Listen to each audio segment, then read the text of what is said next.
ये आज की बात नहीं शाहरुख, आपने जिक्र किया 22 साल पहले जब आपकी अदालत में आए थे, तो मुझे ध्यान है उस समय ऑडियंस में किसी ने कहा था कि अमिताभ बच्चन नंबर 1 है। तो आपने कहा था कि वो ग्रेटेस्ट हो सकते हैं, लेकिन मैं ग्रेटेस्ट से थोड़ा बेहतर हूं। वो रिकॉर्डिंग अभी है आपके पास? बिल्कुल नहीं तो मैं डिनाई कर देता। मैं बचपना था, बेवकूफ़, बचपन में तो ऐसे सब बातें करते ही है ना, तो बच्चा समझ के माफ़ कर दीजिएगा जज साहब, ऐसे नहीं कहा था मैंने। लेकिन मेरे को इस बात का बहुत बहुत बहुत और मैं सबको बोलूँगा कि अपने ऊपर भरोसा रखना। और उस जवानी उम्र के अंदर तो ऐसा थोड़ा सा ओवर कॉन्फिडेंस भी होता ही है और आदमी गलती करता है, लेकिन बहुत ज़रूरी है कि अपने ऊपर कॉन्फिडेंस करना। अब मुझे मालूम है कि मैं कितना अच्छा एक्टर नहीं हूँ। तब मुझे थोड़ी आती थी एक्टिंग, जितना कम आता है सामान तो लगता है कि बहुत सारा आता है। अब मैं 25 साल के बाद मुझे समझ में आया, मुझे बड़े एक्टर्स की शायद अहमियत ही नहीं समझती, क्योंकि मुझे इतना इल्म नहीं था। तो मैंने अगर वो कहा भी तो शायद मैंने लैक ऑफ एजुकेशन की वजह से कहा। आपने ये भी कहा कि जब मैं किसी डायरेक्टर के साथ काम करता हूं तो मैं अपनी शर्तों पर काम करता हूं, मैं उनसे कह देता हूं ये खटिया सरकाए लो, मुझसे नहीं होगा। वो तो ठीक है ना, मतलब मेरा मतलब ये है कि खटिया सरकाने की क्या जरूरत है, साथ में ही लेट जाते हैं खटिया पे। नहीं, मुझसे बहुत सारे काम है, मैं बहुत प्यार से काम करता हूँ। अभी भी मेरी कंडीशंस हैं, मैं जो भी डायरेक्टर्स हैं उनको ये बोलता हूँ, यार मुझे प्यार से पेश आना, मुझे डांटना नहीं, वक्त पर मत बुलाना और एकदम बच्चे की तरह ट्रीट करना। तो वो एरोगेंस नहीं है, वो मेरा लड़कपन है। और 50 साल की उम्र में भी मैं बड़ा लड़कू हूँ, मतलब लड़कपन वाला हूँ। अभी भी आप मानते हैं कि अगर सबसे बड़ा है तो वो शाहरुख खान है? अब तो दुनिया मानती है। अब मैं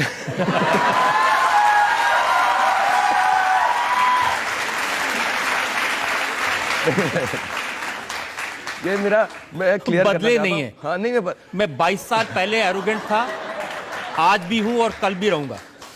तो ये ऐसा नहीं है, ये मेरा ये मेरा सेंस ऑफ ह्यूमर है, मैं सचमुच नहीं कह रहा हूँ। अब मगर जो सच है वो सच है। 22 साल पहले मैं खूबसूरत था, मैं इंटेलिजेंट था, एरोगेंट था, और अभी भी मैं वैसा का वैसा नहीं। और देखिए, दिल्ली वाला हूँ, इतना तो बोल सकते हैं। क्या है यार, दिल्ली वाले तो बोल सकते हैं, कुछ भी बोल सकते हैं। ये सिर्फ आप ह्यूमर में नहीं कह रहे हैं। देखिए, मेरे पास में ये इंटरव्यू है आपका, ये जनवरी 2016 की ये मैगजीन है। आपने इसमें कहा कि पीपल डोंट अंडरस्टैंड, लोग ये बात नहीं समझते कि मैं दुनिया का सेकंड रिचेस्ट एक्टर हूं, दुनिया का। हाँ, ये मैंने दुख से बोला था। ये मैंने कंप्लेन किया था, ये मैं शो ऑफ नहीं कर रहा था। लोग समझ नहीं रहे मैं सेकंड हूं, फर्स्ट क्यों नहीं हूं। मुझे इस बात का बहुत दुख था मुझे।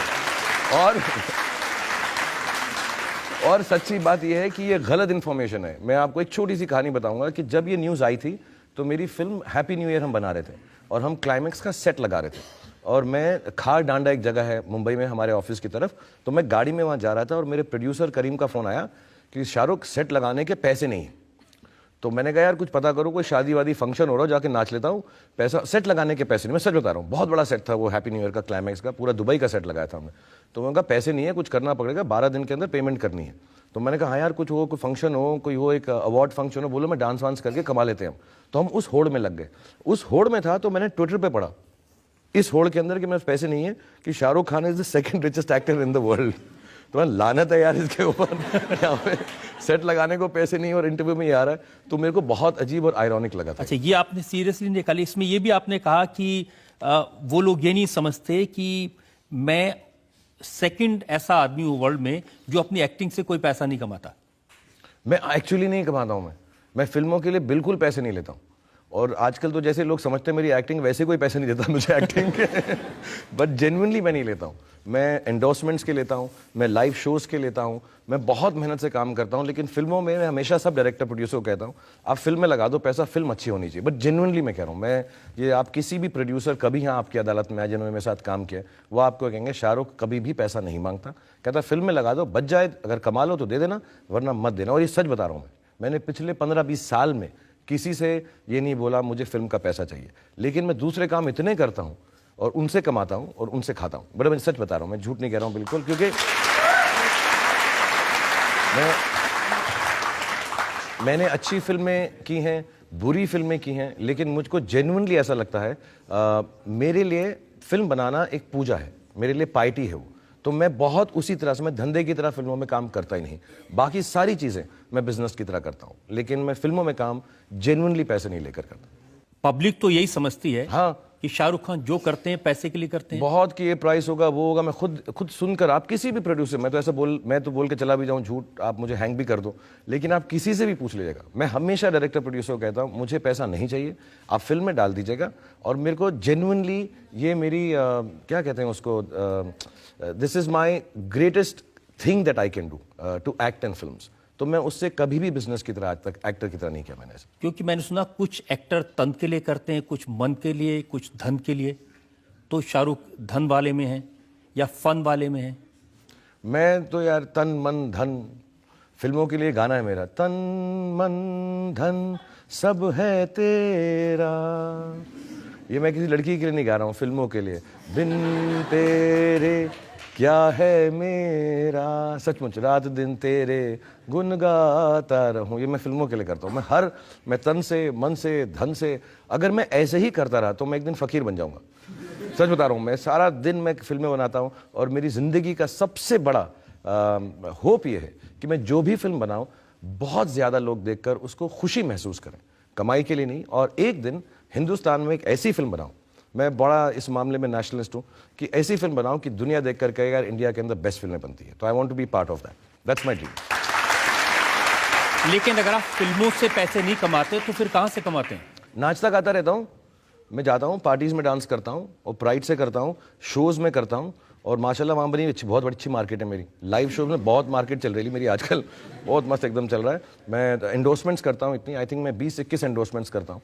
और मैं बहुत डंके की चोट से ये बोलता हूँ, और सब जवान लोगों को मैं ये सच बताऊँगा कि पैसा कमाने में, अच्छा घर खरीदने में, अच्छी गाड़ी होने में, अपने बीवी बच्चों का ध्यान रखने में कोई भी बुरी बात नहीं है।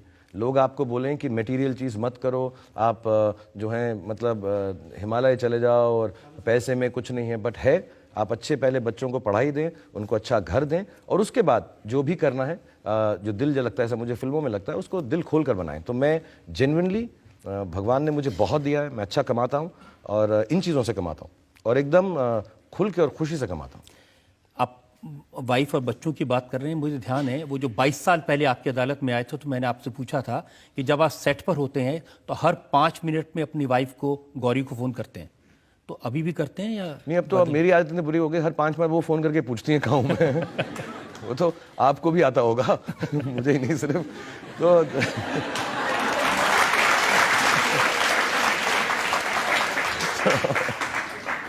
जनता में से जो लोग सवाल पूछना चाहते हैं।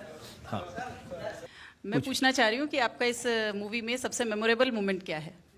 फैन फिल्म में आई थिंक सबसे एज एक एक्टर के तौर पे इसमें एक डबल रोल का सीन है, जब फिल्म स्टार अपने फैन से मिलता है, तकरीबन इंटरवल के करीब है। वो बहुत मुश्किल था, 8 दिन या 9 दिन 20-20 घंटे काम करके, और 2.5 मिनट का सीन है। तो वो मुझे बहुत अच्छा लगता है, क्योंकि उसमें हर चीज़, एक्टिंग भी मैंने ठीक ठाक कर ली है, उसकी शूटिंग भी बहुत अच्छी है। लेकिन सबसे बड़ी बात इस फिल्म की ये है, कई लोग, इतने सालों से मैं काम कर रहा हूँ, बोलते भी हैं, मुझे भी समझ आती है। सबसे बड़ी बात इस फिल्म की ये है कि इस फिल्म ने मुझे शाहरुख खान ना होना सिखाया, कि मैं उसकी तरह हर एक्टिंग ना करूं, अलग किस्म से करूं। तो सबसे बड़ी बात मेरे लिए फिल्म में ये है। Thank you.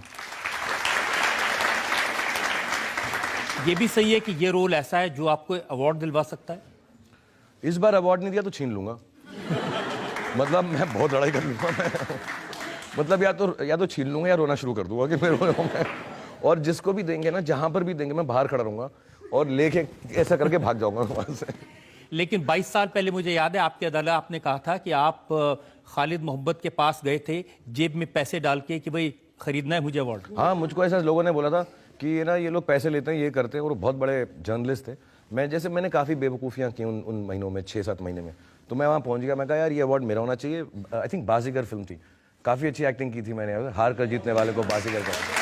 और मैं बेवकूफ़ों की तरह वहाँ पहुँच गया। मैं कहा मैंने सुना यार तुम लोग जो है पैसे ऐसे लेके अवार्ड देते हो, तो मेरे पास ही 250-300 रुपया ही है, तुम यही ले लो, बाकी हम किस्तों में करते रहेंगे। तो मुझे याद है वो ऐसे बेचारा शर्मा गए थे, बड़े शरीफ से आदमी थे वो, कि Shahrukh no that's not true, ऐसा नहीं होता, ये नहीं। और मुझे पब्लिकली बोल रहा था मैं, और फिर मैंने स्टेज पर भी जाकर बोला और मैंने माफ़ी भी मांगी थी कि मैंने ऐसी हमाकत की थी, गलती की थी, और ऐसा नहीं है। क्योंकि अब मुझे मिल गया तो मुझे लगा ऐसे लोग ना समझे मैंने पैसा दिया हुआ है, तो मैं क्लियर कर दूँ यार। Sir my question is, sir आपने कहा था कि जो आपकी सक्सेस है उसमें आपकी मदर का काफ़ी क्रेडिट आप उनको देते, क्योंकि आपकी मम्मी, आपने कहा था कि आपकी मम्मी ने भगवान का कान पकड़ रखा है और बोल रखा है कि आपको सक्सेसफुल बनाना है। सर आफ्टर 25 ईयर्स सर आप सर बहुत सक्सेसफुल हैं, you are the richest actor in the world, you have everything sir. Second sir मेरे लिए फर्स्ट हो अच्छा, सर, आप ठीक, फर्स्ट हो सर। तो आप जब अभी भी प्रोजेक्ट्स या लेते हैं, कुछ काम करते हैं, आपको अभी भी लगता है no I still have to achieve something, something is left?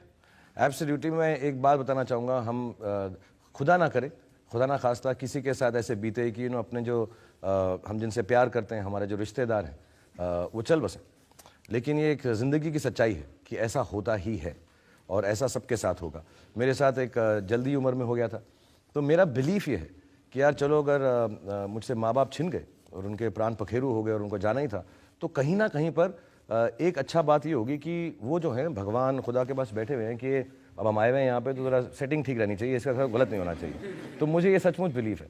मैं आज भी हफ्ते में 1 बार या 2 बार अपने बच्चों के साथ मैं उस अपनी छत पर जाता हूँ, और मुझे बिलीफ है कि 2 सितारे मेरे माँ बाप हैं। मैं जाके उनके सामने उनको रिस्पेक्ट देता हूँ, थैंक यू बोलता हूँ, और अपने बच्चों को भी मैंने बताया भाई ये जो हैं ये तुम्हारे दादा दादी हैं, तो इनको हलो क्या करो। थोड़ा समझते हैं मैं बेवकूफ़ इस मामले में, लेकिन वो बेचारे प्रे करके आते हैं।